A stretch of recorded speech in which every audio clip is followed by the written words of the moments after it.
अरे जब से इस कैदी नंबर 804 ने तोशाखाना से घड़ी उठाकर फरोख्त की है ना, तब से इस मुल्क और कौम के हालात ठीक नहीं हो रहे।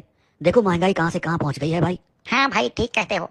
पहले कितना अमन व अमान था, एक चिड़िया तक पर नहीं मार सकती थी। ये तो अच्छा है कि बब्बर शेर शरीफ और जरदारी जियाली जिंदा हैं। इन दो खानदानों ने इस मुल्क को बचाया हुआ है भाई, वरना आज ये मुल्क कहाँ से कहाँ पहुँच चुका होता। हाँ हाँ, और क्या। देखो ना, हमारे बब्बर शेर का बाप मजदूर था। एक मजदूर के बेटों ने शबाना रोज मेहनत करके कहाँ से कहाँ पहुँच गए। चंद ही सालों में आधा लंदन खरीद लिया है भाई। इतना मेहनती और ईमानदार खानदान है, जिसे ये कैदी कहता है कि ये चोर हैं। अरे मेरे महबूब लीडर के पास भी तो कुछ नहीं था, सिनेमा के टिकट बेचता था बेचारा।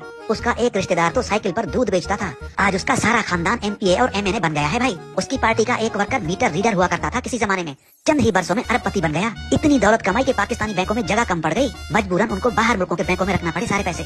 ये सारा शबाना रोज मेहनत का नतीजा है भाई। हमारे कमिश्नर देख लो, डिप्टी कमिश्नर देख लो, पुलिस के अफसरान देख लो। अरे जिनकी 60-60, 70-70 हजार तनख्वाहें हैं, उन्होंने लंदन और अमेरिका में जायदादें बना ली हैं भाई, जबकि लंदन वाले खुद इतनी प्रॉपर्टी नहीं खरीद सकते। ये सारा शबाना रोज मेहनत का नतीजा है भाई। अरे याद आया, गिलानी साहब की बीवी ने भी तो हीरो का हार उठा लिया था ना तोशाखाना से, जो पाकिस्तान के सैलाब जदगान को दिया था तुर्की की खातून अव्वल ने। अरे भाई, अब सैलाब जदगान सोने या हीरे के हार का क्या करते। अच्छा है गिलानी साहब की बीवी ने उठा लिया, अगर वो हीरो का हार ना उठाती तो उसे भी ये कैदी बेच देता और आगे से कहता इन पैसों से मुल्क में अस्पताल बनवाऊंगा। बड़ी तबाही की है भाई इस कैदी ने इस मुल्क की। अरे हमारे ईमानदार, मजहबी और मोहब्बे वतन लीडरों ने सारा मुल्क बेच कर भी लंदन, दुबई और अमेरिका में प्रॉपर्टीज खरीदी हैं, जजीरे बनाए हैं, सारा कारोबार बाहर सेट किया है, लेकिन मुल्क का एक रुपया तक जाया नहीं किया। ऐसे होते हैं लीडर, और इसे कहते हैं सियासत। हाँ भाई, क्यों नहीं। अपने औलाद के लिए शबाना रोज मेहनत करके पता नहीं कहाँ कहाँ से कर्जे लेकर भीख मांग कर अपने आने वाली नस्लों के लिए बाहर मुल्कों में पैसा जमा कर रहे हैं भाई। और एक वो है कैदी जिसने एक घड़ी बेचकर मुल्क को मुश्किल मोड़ में फंसा दिया। अरे उसे सियासत के अलिफ बे का नहीं पता भाई, तुम क्या बात करते हो।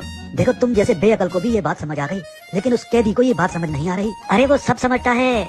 अरे क्या खाक समझता है, कहता है ये सारा कर्जा और भीख में लाया गया सारा पैसा इस मुल्क और गरीब आवाम का है। कर लो बात, आज लाखों पाकिस्तानी अगर पूरी दुनिया में शबाना रोज भीख मांग रहे हैं, तो क्या वो सारा पैसा आवाम का हो गया? बिल्कुल नहीं। और तो और कहता है मैं मुल्क में यूनिवर्सिटीज बनाऊंगा। कर लो बात। अरे तुम यूनिवर्सिटीज की बात कर रहे हो, वो कैंसर अस्पताल बनवा रहा था। कहता था अमीर और गरीब का एक ही अस्पताल में इलाज होगा। अरे हमेशा पागलों वाली बातें करता था। और फिर कहता है सारा कसूर जरदारियों और शरीफों का है। अरे हमारे बब्बर शेरों ने तो बरसों से चलते हुए कारखाने बंद करवा दिए। अरे अच्छा हुआ ना, मुल्क पर बोझ थे ना।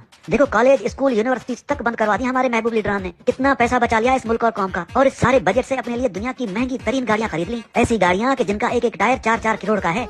अब ये तरक्की नहीं तो क्या है। अरे बंद पड़े हुए पावर प्लांट से कैपेसिटी के नाम पर खरबों रुपए कमा लिए हमारे इन दो खानदानों ने। अब अगली बारी उनकी औलाद की है भाई। देखो हमारे महबूब लीडरान के पास कैसे कैसे जदीद तरीके हैं पैसा कमाने और पैसा जमा करने के लिए। कितनी फिक्र है इनको मुल्क और कौम की। और वो कैदी ऐसे नायाब और ज़हीन इंसानों को कहता था कि ये सब चोर हैं और उनको उल्टा लटकाऊंगा। अरे जब चोरों को उल्टा लटकाएगा तो इस कौम और मुल्क को कौन चलाएगा? अरे बाहर से कर्जे